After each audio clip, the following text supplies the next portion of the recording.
La digue est rouverte, donc on n'attendait que ça. Et puis on fait tout le tour, là, 7 km dans la nature.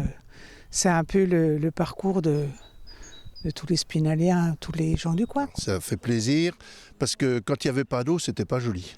Donc à cette heure-ci, on apprécie vraiment le paysage, quoi.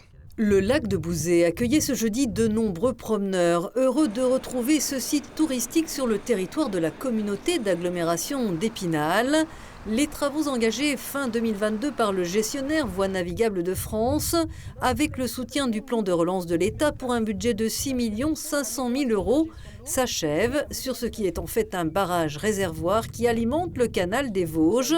La digue de 500 mètres de long a été confortée. Ces travaux, ils visent à conforter l'ouvrage de barrage sur lequel on est aujourd'hui, et de sorte à être complètement en sécurité par rapport à la réglementation aujourd'hui et stocker davantage d'eau dans la partie qu'on appelle classiquement le lac de Bouzet. Cette réserve d'eau, elle a été passée d'une capacité de 4 millions de mètres cubes à 7 millions de mètres cubes. Donc vous voyez, on n'a pas doublé, mais quasiment doublé les volumes qui sont stockés possiblement dans cet ouvrage. L'ouvrage, datant du 19e siècle, avait tout de même cédé en 1895, une catastrophe qui restera dans l'histoire locale.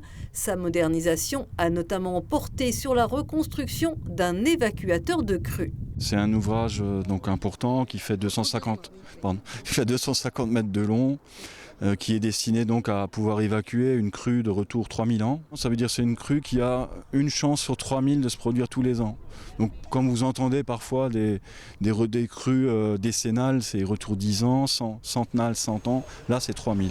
Mais des travaux en appellent d'autres, d'étanchéité qui n'étaient pas prévus sur le Carbe, le canal d'alimentation du réservoir, un ouvrage ancien relié à la Moselle et qui s'étend sur plus de 40 km jusqu'à Saint-Étienne-les-Remiremont et qui a souffert de la sécheresse. C'est un vieil ouvrage qui est hérité du 19e siècle. Il y a des endroits où c'est de l'argile, il y a des endroits où c'est des parties maçonnées, des siphons, des tunnels, etc.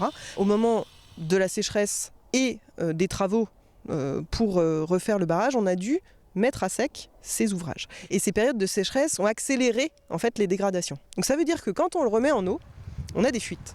Le réservoir de Bouzé, un lieu prisé enfin des pêcheurs. À l'automne, le lac avait été réempoisonné avec 1,5 tonnes de perches, gardons, brochets et autres tanches. Les poissons se portent bien, mais la réouverture de la pêche devra attendre le 1er mai.